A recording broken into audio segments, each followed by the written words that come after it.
India முழுவதும் சும்மா அசாதாரணமான சூழலை உருவாக்க வேண்டும் என்று முடிவெடுத்திருக்கிறாங்க. இதை தடுக்கணும்னா நம்ம ஒற்றுமையா நின்று அடிச்சு ஆடணும் அப்படின்னு முடிவெடுத்து ஒற்றுமையா ஒரே அணியில 24 கட்சிகள் சும்மா அடிச்சு ஆடுறதுக்கு தயாரா இருக்கிறாங்க. தேர்தல் ஆணையத்திற்கு ஓட்டர் கார்டே செல்லாதுன்னு சொல்லிட்டாங்க. அதனால பலரும் தங்கள் வாக்குரிமை இழந்தாங்க.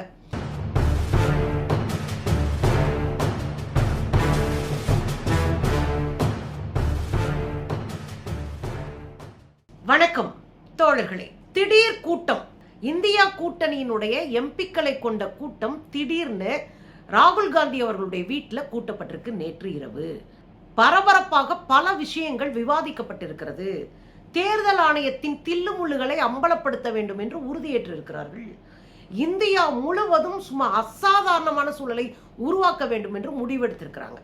இது ஒரு பக்கம் நடந்திருக்கு. இன்னொரு பக்கம் தேர்தல் ஆணையம் பீகார்ல தில்லுமுள்ளு பண்ணுச்சு இல்லையா, 65 லட்சம் வாக்காளர்களை தூக்கி வெளியே போட்டுச்சுல்ல, அந்த 65 லட்சம் வாக்காளருடைய பட்டியலை முழு விவரங்களோடு உச்ச நீதிமன்றத்தில் சமர்ப்பிக்க வேண்டும் என்று உச்ச நீதிமன்றம் தடாலடியான உத்தரவை பிறப்பித்திருக்கிறது.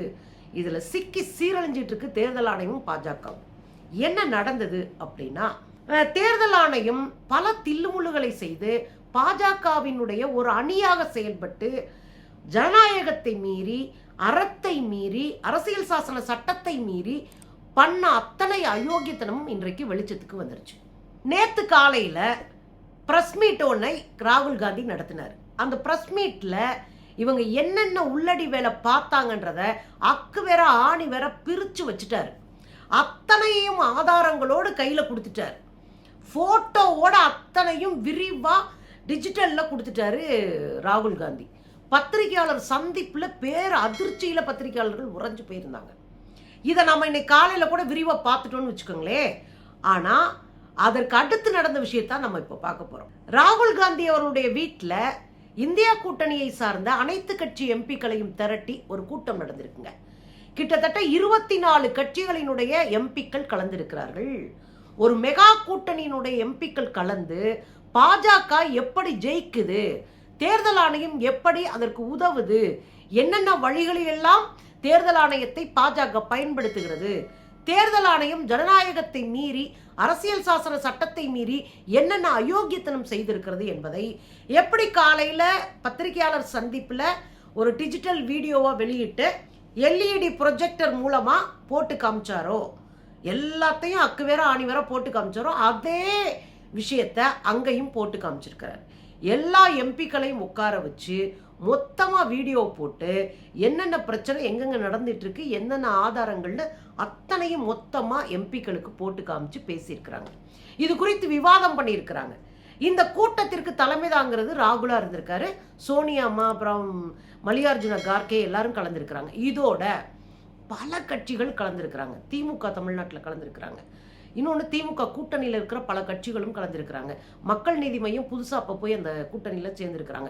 இதெல்லாம் தாண்டி நீங்கள் சிவசேனா, அதே மாதிரி தேசியவாத காங்கிரஸ், ராஷ்டிரிய ஜனதா தள், அப்புறம் தேசிய மாநாட்டு கட்சி, இந்த கட்சி தான் பாஜகவோடு கூட்டணி வச்சு இங்கே ஆட்சியை பிடிச்சாங்க. எங்கே காஷ்மீரில் ஆட்சியை பிடிச்சி மொத்தமாக காலி பண்ணிட்டு போனாங்க. இன்னைக்கு அவங்க திருந்தி இந்தியா கூட்டணிக்குள்ளே வந்திருக்காங்க. தேசிய மாநாட்டு கட்சி, தேசிய மாநாட்டு கட்சி உட்பட இந்தியா முழுவதும் இருக்கிற அத்தனை இந்தியா கூட்டணி, திரிணாமுல் காங்கிரஸ் உட்பட அத்தனை பேரும் வந்து சேர்ந்திருக்கிறாங்க. அத்தனை பேரும் கலந்துருக்கிறாங்க. இந்த தேர்தல் ஆணையத்தினுடைய தில்லுமுள்ள அம்பலப்படுத்துவது நம் கடமை. நாளைக்கு நம்ம தேர்தலையே பார்க்க முடியாம போகிற சூழல் வரும் இந்தியாவில். இதை தடுக்கணும்னா நம்ம ஒற்றுமையா நின்று அடிச்சு ஆடணும் அப்படின்னு முடிவெடுத்து ஒற்றுமையா ஒரே அணியில 24 கட்சிகள் சும்மா அடிச்சு ஆடுறதுக்கு தயாரா இருக்கிறாங்க. இதுக்கு இடையில தான் உச்ச நீதிமன்றம் தடாலடியாக தேர்தல் ஆணையத்தை வச்சு செஞ்சிருக்கு. தேர்தல் ஆணையம் இப்படி தில்லுமுள்ளு வேலையை செய்திருக்கிறதுன்னு உச்ச நீதிமன்றத்துல பல கட்சிகள் வழக்கு தொடுத்திருக்கிறாங்க. ஜனநாயக சீர்திருத்த அமைப்புகள் போன்ற பல அமைப்புகள் பொதுநல வழக்க தொடர்ந்து இருக்கிறாங்க. இந்த பொதுநல வழக்குல தான் 65 லட்சம் வாக்காளர்கள் பீகார்ல நீக்கப்பட்டிருக்கிறாங்க. அவங்க சான்றிதழ் காட்ட முடியாம போனதுனால அப்படின்றதையும் வழக்கா தொடுத்திருக்கிறாங்க.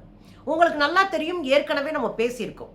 இந்த 65 லட்சம் பேரும் சான்றிதழ்கள் கொடுக்கல, பிறப்பு சான்றிதழ் கொடுக்கல அப்படின்னோ, இடம் மாறி போயிட்டாங்க அப்படின்னோ, செத்து போனாங்க அப்படின்னு சொல்லியும் 65 லட்சம் பேர் நீக்கப்பட்டிருக்காங்க. உண்மையை சொல்ல போனா பீகார்ல 75% மக்கள்கிட்ட எந்த ஐடி ப்ரூஃபும் இல்லை. அவங்க கையில இருந்தது ஆதார், ரேஷன் கார்டு போன்ற ஐடி ப்ரூஃப் தான். இதெல்லாம் செல்லாதுன்னு தேர்தல் ஆணையம் சொல்லிருச்சு. ஆதார் கார்டோ, ரேஷன் கார்டோ, தொழிலாளர் அட்டையோ, அப்படி இல்லைன்னா நீங்க வச்சிருக்கிற ஓட்டர் கார்டோ செல்லாது. தேர்தல் ஆணையத்திற்கு ஓட்டர் கார்டே செல்லாதுன்னு சொல்லிட்டாங்க. அதனால பலரும் தங்கள் வாக்குரிமை இழந்தாங்க. ஒரு நாய்க்குட்டியோடைய படத்தை ஒட்டி நாய்க்குட்டிக்கு பிறப்பு சான்றிதழ் வாங்கி அசிங்கப்படுத்தினாங்க பாஜகவை பீகார்ல இருக்கிற அரசியல்வாதிகள், அங்க இருக்கிற மக்கள்.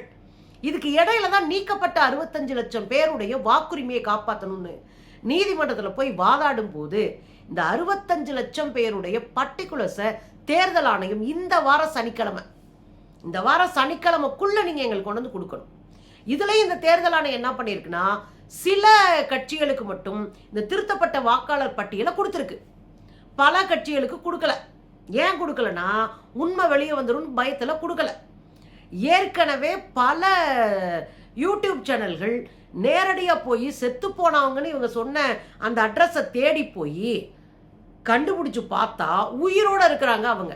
இதை நம்ம ஏற்கனவே வீடியோ போட்டோம், போட்டோவோட வீடியோவோட நம்ம வீடியோ போட்டிருக்கோம். உங்களுக்கு வாய்ப்பு இருந்தா போய் திரும்ப பாருங்க. அப்ப செத்து போனோம்னு சொன்னவங்க எல்லாம் உயிரோட இருக்கிறாங்கன்னா எத்தனை பெரிய தில்லு முள்ளு இங்க பீகார்ல நடந்திருக்கும். அப்ப என்ன பண்றாங்கன்னா, இந்த தில்லு முள்ளெல்லாம் உடைச்சு கட்டணும்ன்றதுக்காக தேர்தல் ஆணையம் கடுமையான விதிகளை போட்டிருக்கு. இப்ப தேர்தல் ஆணையம் என்ன சொல்லுது அப்படின்னா, நீக்கப்பட்ட வாக்காளர் பட்டியலை எடுத்துட்டு வா, அவங்களுடைய முழு பர்டிகுலர்ஸை கொண்டு வா, நாங்க பார்க்கணும், நாங்க அதை ஆய்வு பண்ணணும் அப்படின்னு சொல்லிடுச்சு. இப்பதான் சிக்கல்ல மாட்டிருக்கு தேர்தல் ஆணையம். 65 லட்சம் பேரை நீக்கி வச்சிருக்கீங்க. அந்த மக்கள்லாம் கடுமையான குரல் எழுப்ப ஆரம்பிச்சிருக்காங்க. இன்னொன்னு, பீகார்ல மக்கள் போராட்டத்திலே இறங்க ஆரம்பிச்சிருக்காங்க. அதோட இன்னைக்கு ராகுல் காந்தி ஆதாரப்பூர்வமாக 5 வழிகளில் எப்படியெல்லாம் தேர்தல் ஆணையம் சீட்டிங் வேலை பார்த்து, திருட்டு வேலை பார்த்து தேர்தலையே திருடி இருக்கிறாங்க என்பதை கையும் களவுமா பிடிச்சு ஆதாரப்பூர்வமா நிரூபிச்சிருக்கிறார். அவங்க கொடுத்த ஓட்டர் லிஸ்டவே வச்சு அவங்களவே அடிச்சு காலி பண்ணி இருக்கிறாரு.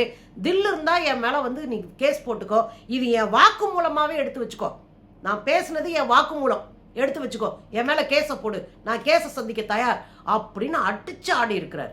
அந்த சூழ்நிலை தான் நேற்று இரவு திடீர்னு இந்தியா கூட்டணியுடைய எம்பிக்கள் எல்லாம் ஒன்று திரண்டு இதை உண்டு இல்லைன்னு பண்ணணும், இவ்வளோ பெரிய அராஜகத்தை, பொய்யை, புரட்டை, ஒரு அயோக்கியத்தனத்தை வேடிக்கை பார்க்க முடியாது, இதுக்கு பதில் சொல்லணும் மோடி அரசு அப்படின்னு கடுமையா நின்றுக்கிறாங்க. இப்போ மோடி அரசு சிக்கிருக்கு, தேர்தல் ஆணையம் சிக்கிருக்கு. எப்படி தப்பிக்க போறாங்கன்னு தெரியல. தேர்தல் ஆணையத்துடைய கேஸ் இப்ப உச்ச நீதிமன்றத்தில் இருக்கிறதுனால இது இன்னும் வீரியம் அடையும். இப்போ எதிர்கட்சிகள்லாம் ஒன்னா சேர்ந்திருக்கனால அந்தந்த மாநிலத்தில் மிகப்பெரிய அளவில் போராட்ட களத்தில் குதிக்க போறாங்க. இப்போ ஆக மொத்தம் எல்லா வழியிலும் சுத்து போட்டு இந்தியா கூட்டணி பாஜகவா அடிச்சு ஆடிட்டு இருக்கு. பாஜக போன தேர்தலில் ஜெயிச்சதே, அது மகாராஷ்டிரா தேர்தலாக இருக்கட்டும், பாஜக எதிர்கொண்ட 2024 நாடாளுமன்ற தேர்தலாகட்டும், அவர்கள் பொய் சொல்லி, போலி கார்டு, போலி செய்தி, போலி வாக்காளர், இவற்றின் மூலமாகத்தான் அவர்கள் வென்றார்கள், ஜெயிச்சாங்க அப்படின்றத நிரூபிச்சிருக்கு இன்னைக்கு இந்தியா கூட்டணி. இனி வேற வழியே இல்லை. ஒன்று உண்மையை ஒத்துக்கணும், இல்லைன்னா மன்னிப்பு கேட்கணும். பாஜகவுக்கு வேற வழியே இல்லைங்க. உண்மையை ஒத்துக்க வேண்டிய கட்டாயத்தில் தள்ளப்பட்டிருக்கு பாஜக. பார்ப்போம் என்னதான் நடக்குதுன்னு.